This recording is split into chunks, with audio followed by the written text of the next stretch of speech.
ಅದ್ಭುತ ರುಚಿ ರೆಸ್ಟೋರೆಂಟ್ ಸ್ಟೈಲಲ್ಲಿ ಮಾಡಿದ ಒಂದು ಸಾಂಬಾರಿದು. ತುಂಬ ರುಚಿಯಾಗಿದೆ. ಹಾಯ್ ಹಲೋ ಎಲ್ರಿಗೂ ನಮಸ್ಕಾರ.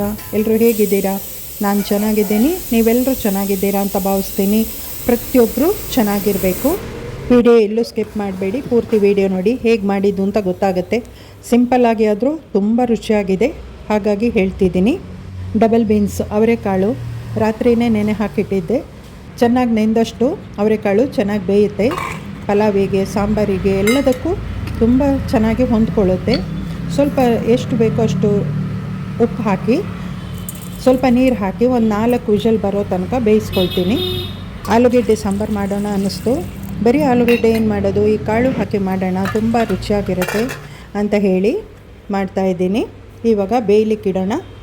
ಈ ವಿಡಿಯೋ ನೋಡೋರು ಒಂದು ಲೈಕ್ ಕೊಟ್ಟು ಹೈಪ್ ಕೊಡೋದು ಮರಿಬೇಡಿ. ಹೊಸಬ್ರು ಸಬ್ಸ್ಕ್ರೈಬ್ ಮಾಡಿಕೊಂಡು ವಿಡಿಯೋ ನೋಡಿ. ಬೆಲ್ ಐಕಾನ್ ಪ್ರೆಸ್ ಮಾಡೋದು ಮರಿಬೇಡಿ, ನಿಮಗೆ ನೋಟಿಫಿಕೇಷನ್ ಬರುತ್ತೆ. ಬೆಲ್ ಐಕಾನ್ ಆನ್ ಮಾಡ್ಕೊಳ್ಳಿ. ಮನೇಲಿ ಏನು ತರಕಾರಿ ಇರುತ್ತೋ, ಏನು ಪದಾರ್ಥಗಳಿರುತ್ತೆ, ಅದರಿಂದ ಸಿಂಪಲ್ಲಾಗಿ ರುಚಿಯಾಗಿ ಅಡುಗೆ ಮಾಡೋದೇ ಒಂದು ಕಲೆ ಆಗಿರುತ್ತೆ.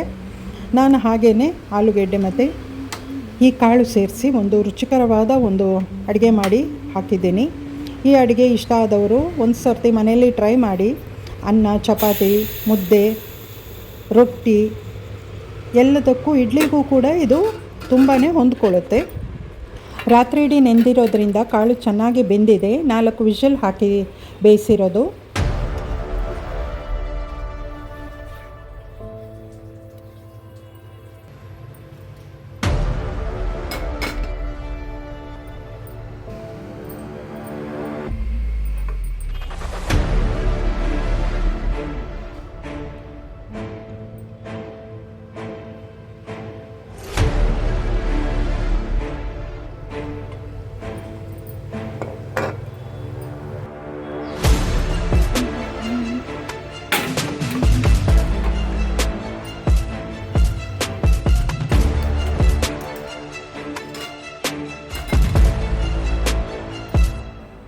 ತುಂಬ ಕಡಿಮೆ ಮಸಾಲೆ ಸಾಮಗ್ರಿಗಳು ಸಾಕು. ತೆಂಗಿನಕಾಯಿ, ಹಸಿಮೆಣಸಿನಕಾಯಿ, ಈರುಳ್ಳಿ, ಟೊಮೆಟೊ, ಪಲಾವ್ ಎಲೆ, ಒಂದು 8 ಹೆಸಳು ಬೆಳ್ಳುಳ್ಳಿ ಹೆಚ್ಚಿಟ್ಕೊಂಡಿದ್ದೀನಿ, ಒಂದು 5-6 ಲವಂಗ, ಒಂಚೂರು ಚಕ್ಕೆ ತೊಗೊಂಡಿದ್ದೀನಿ. ಇಷ್ಟೇ ಸಾಕಾಗುತ್ತೆ. ಬೇಕಿದ್ದರೆ 7-8 ಕಾಳುಮೆಣಸು ಕೂಡ ಹಾಕ್ಕೊಳ್ಬೋದು. ಎಣ್ಣೆ ಯಾವುದಾದ್ರೂ ತೊಗೊಳ್ಬೋದು. ಕೊಬ್ಬರಿ ಎಣ್ಣೆ, ಯಾವ ಎಣ್ಣೆ ಬಳಸ್ತೀವೋ ಅದು. ನಾನು ಕೊಬ್ಬರಿ ಎಣ್ಣೆ ಹಾಕಿದ್ದೀನಿ, ಕಡಲೆಕಾಯಿ ಎಣ್ಣೆ ಹಾಕಿದ್ದೀನಿ. ಇವಾಗೆಲ್ಲ ತೆಂಗಿನಕಾಯಿ ಸ್ವಲ್ಪ ಕೆಂಪಾಗುವವರೆಗೂ ಹುರ್ಕೊಳ್ಬೇಕು. ತೆಂಗಿನಕಾಯಿ ಚೂರು ಸ್ವಲ್ಪ ಲೈಟಾಗಿ ಕಲರ್ ಚೇಂಜ್ ಆದರೆ ಸಾಕು, ಸಾಂಬಾರು ರುಚಿ ತುಂಬ ಚೆನ್ನಾಗಿರುತ್ತೆ.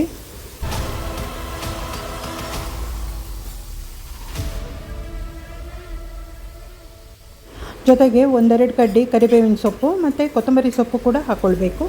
ಕೊತ್ತಂಬರಿ ಸೊಪ್ಪು ಹಾಕೋದ್ರಿಂದ ಪರಿಮಳನೂ ಚೆನ್ನಾಗಿರುತ್ತೆ, ರುಚಿನೂ ಹೆಚ್ಚಾಗಿರುತ್ತೆ. ಚೆನ್ನಾಗಿ ತೊಳೆದು ಹಾಕಿದ್ದೀನಿ. ಹಸಿ ಮಸಾಲೆ ಕೂಡ ಹಾಕ್ಬೋದು, ಹುರಿಯದೇ ಹಾಕಿನೂ ನಡೆಯುತ್ತೆ. ಕುದಿಸಿದ್ರೆ ಅದೇ ಒಂಥರ ಬೇರೆ ಟೇಸ್ಟ್ ಇರುತ್ತೆ. ಹುರಿದು ಹಾಕೋದ್ರಿಂದ ಡಬಲ್ ಟೇಸ್ಟ್ ಇರುತ್ತೆ ಅಂತ ಹುರಿದು ಹಾಕ್ತಾಯಿದ್ದೀನಿ. ಆಲೂಗೆಡ್ಡೆ, ಅವರೆಕಾಳು ಅಂದರೆ ಡಬಲ್ ಬೀನ್ಸ್, ಅದಕ್ಕೆ ಕಡಿಮೆ ಇರುತ್ತೆ ತರಕಾರಿ. ರುಚಿಯಾದ ಮಸಾಲೆ ಪದಾರ್ಥಗಳನ್ನು ಹಾಕಬೇಕು ಅಂತ ಹಾಕ್ತಾಯಿದ್ದೀನಿ. ಮಸಾಲೆ ಪದಾರ್ಥ ಎಲ್ಲ ತಣ್ಣಗಾಗಿದೆ. ಮಿಕ್ಸಿಗೆ ಹಾಕಿ ನೈಸಾಗಿ ಪೇಸ್ಟ್ ಮಾಡ್ಕೊಳ್ಬೇಕು. ಮನೆಯಲ್ಲಿ ಒಂದೊಂದು ಸರ್ತಿ ತರಕಾರಿ ಇಲ್ಲದಿರುತ್ತೆ, ಆವಾಗ ಮತ್ತೆ ತರಕಾರಿನೇ ಏನು ತಿನ್ನೋದು, ಬೇರೆ ಏನಾದರೂ ಮಾಡ್ಕೊಂಡು ತಿನ್ನೋಣ ಅನ್ನೋವಾಗೆಲ್ಲ ಈ ಥರ ಪದಾರ್ಥಗಳನ್ನು ಮಾಡಿ ತಿನ್ಬೋದು. ನಾನು ಮಾಡೋ ಸಿಂಪಲ್ ಅಡುಗೆ ಯಾರು ಬೇಕಾದರೂ ಮಾಡ್ಬೋದು. ಹೊಸಬ್ರು ಅಡುಗೆ ಕಲಿಯೋರು ಕೂಡ ಈ ರುಚಿಯಾದ ಪದಾರ್ಥಗಳನ್ನು ಸುಲಭವಾಗಿ ಮಾಡ್ಕೊಳ್ಬೋದು.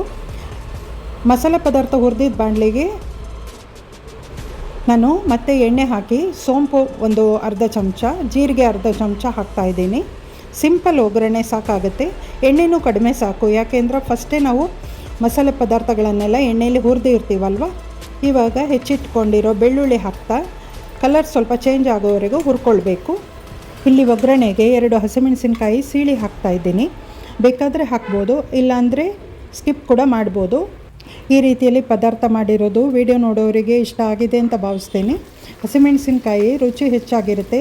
ಒಬ್ಬೊಬ್ಬರಿಗೆ ಮಧ್ಯೆ ಊಟದಲ್ಲಿ ತಿನ್ನೋಕ್ಕೂ ಇಷ್ಟ ಆಗುತ್ತೆ. ಹಸಿಮೆಣಸಿನಕಾಯಿ ಎಣ್ಣೆಯಲ್ಲಿ ಹುರಿಯೋದ್ರಿಂದ ಖಾರ ಅಷ್ಟೇ ಆಗಿ ಇರಲ್ಲ, ಕಡಿಮೆ ಆಗಿರುತ್ತೆ. ಇವಾಗ ಈರುಳ್ಳಿ ಹಾಕ್ಕೊಳ್ತಾ ಇದ್ದೀನಿ. ಒಂದು ದೊಡ್ಡ ಈರುಳ್ಳಿ ಹೆಚ್ಚಿಟ್ಟಿದ್ದೀನಿ. ಈರುಳ್ಳಿ ಸ್ವಲ್ಪ ಹುರಿದಾದ ನಂತರ ಸ್ವಲ್ಪ ಕಲರ್ ಚೇಂಜ್ ಆಗಬೇಕದು. ನಂತರ ಇದಕ್ಕೆ 2 ಚಮಚ ಕೊತ್ತಂಬರಿ ಬೀಜದ ಪುಡಿ ಹಾಕ್ತಾಯಿದ್ದೀನಿ, ಧನಿಯಾ ಪುಡಿ, ನಂತರ ಅರಿಶಿಣ ಪುಡಿ ಅರ್ಧ ಚಮಚ, ಖಾರಕ್ಕೆ ಬೇಕಾದಷ್ಟು ಖಾರದ ಪುಡಿ ಹಾಕ್ಕೊಳ್ಬೇಕು, ಜೀರಿಗೆ ಪುಡಿ ಒಂದು ಅರ್ಧ ಚಮಚ ಹಾಕ್ತೀನಿ.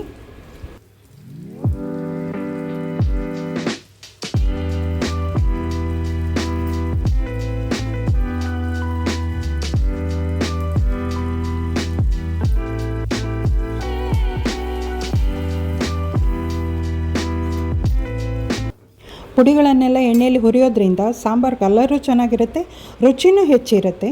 ಇವಾಗ ಟೊಮೆಟೊ ಹಾಕ್ಕೊಂಡು ಹುರ್ಕೊಳ್ಬೇಕು. ಇವಾಗ ಉಪ್ಪು ಹಾಕ್ತಾ ಇಲ್ಲ ನಾನು, ಯಾಕೆಂದರೆ ಟೊಮೆಟೊ ಕರಗಿ ಬೇಯೋದೇನು ಬೇಕಿಲ್ಲ, ಎಣ್ಣೆಯಲ್ಲಿ ಫ್ರೈ ಆದರೆ ಸಾಕು, ಮಸಾಲೆಯಲ್ಲೇ ಫ್ರೈ ಆದರೆ ಸಾಕಾಗುತ್ತೆ.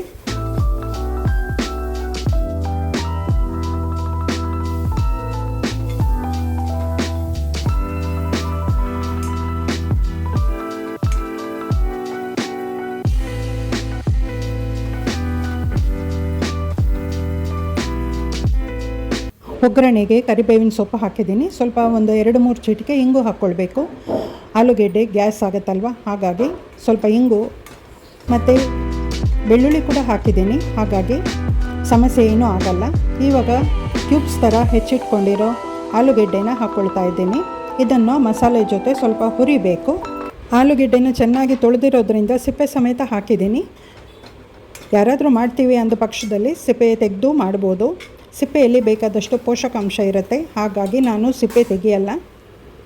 ಆಲೂಗೆಡ್ಡೆ ಮುಳುಗುವಷ್ಟು ನೀರು ಹಾಕಿ ಚೆನ್ನಾಗಿ ಬೇಯಿಸ್ಕೊಳ್ಬೇಕು.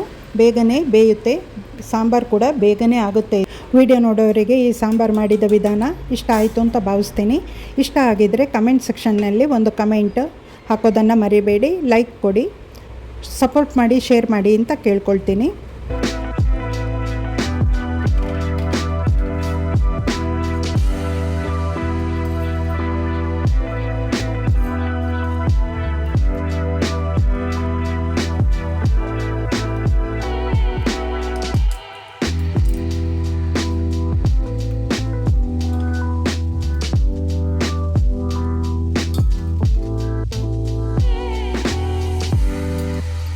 ಬೇಯಿಸಿಟ್ಟಿರೋ ಡಬಲ್ ಬೀನ್ಸನ್ನು ಆಲೂಗೆಡ್ಡೆಗೆ ಸೇರಿಸಿ ಚೆನ್ನಾಗಿ ಕುದಿಸ್ಕೊಳ್ಬೇಕು. ನಂತರ ಅದಕ್ಕೆ ರುಬ್ಬಿರೋ ಮಸಾಲೆ ಸೇರಿಸಿ ಚೆನ್ನಾಗಿ ಕುದಿಸಿದರೆ ಸಾಂಬಾರು, ರುಚಿಕರ ಸಾಂಬಾರು ರೆಡಿ ಆಗುತ್ತೆ.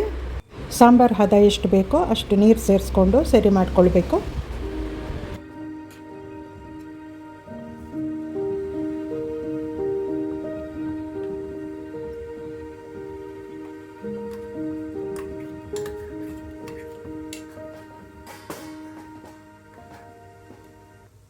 ಮತ್ತೊಮ್ಮೆ ಹೇಳ್ತಾ ಇದ್ದೀನಿ, ಹೊಸಬ್ರು ಸಬ್ಸ್ಕ್ರೈಬ್ ಮಾಡಿಕೊಂಡು ವಿಡಿಯೋ ನೋಡಿ.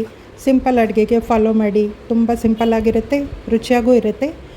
ಹಾಗಾಗಿ ಹೇಳ್ತಾ ಇದ್ದೀನಿ. ವಿಡಿಯೋ ನೋಡಿದ ಪ್ರತಿಯೊಬ್ಬರಿಗೂ ಧನ್ಯವಾದಗಳನ್ನು ಹೇಳ್ತಾ ಈ ವಿಡಿಯೋ ಇಲ್ಲಿಗೆ ಎಂಡ್ ಮಾಡ್ತಾ ಇದ್ದೀನಿ. ಮುಂದಿನ ವಿಡಿಯೋದಲ್ಲಿ ಸಿಗೋಣ. Thank you.